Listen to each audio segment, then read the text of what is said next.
அரசாங்கம் நிச்சயமாக மறுபடியும் வர முடியாது. கடைசி நாள் தான். அதனால் கொடுப்பா கொடுத்து வெரி குட் சரி வெரி குட்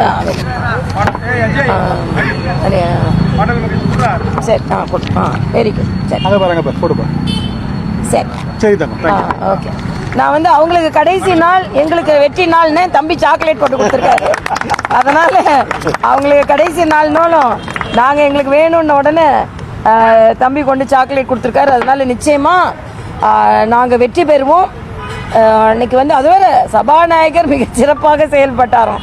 பாராபட்சமான சபாநாயகர். அது மட்டும் இல்லை, நாங்கள் இன்னைக்கு ஆட்சிக்கு வந்ததுக்கு கிறிஸ்தவ அமைப்புகள் தான் காரணம் அப்படின்னு சொன்னார். அதனால நிச்சயமா திமுக ஆட்சிக்கு வரப்போவதில்லை. எல்லாவற்றிற்கும் மேலாக தேமுதிக எங்களோட வந்துருச்சு, ஓபிஎஸ் எங்களோட வந்துட்டாங்க.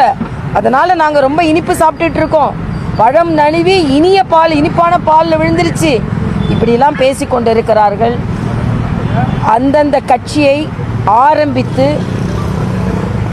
எந்த கட்சியை தனது வாழ்நாள் முழுதும் எதிர்த்தார்களோ, அது கேப்டனாக இருக்கட்டும், ஜெயலலிதா அம்மாவாக இருக்கட்டும், அவர்கள் சார்ந்தவர்கள் இன்னைக்கு திமுகவோட போய் சேர்ந்திருக்கிறது எங்களுக்கு எந்த பிரச்சனையும் இல்லை.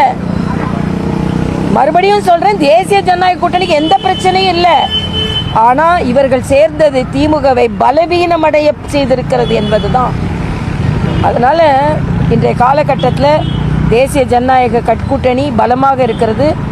எல்லா பிரச்சனைகளுக்கும் இன்னைக்கு ராகுல் காந்தி கடுமையாக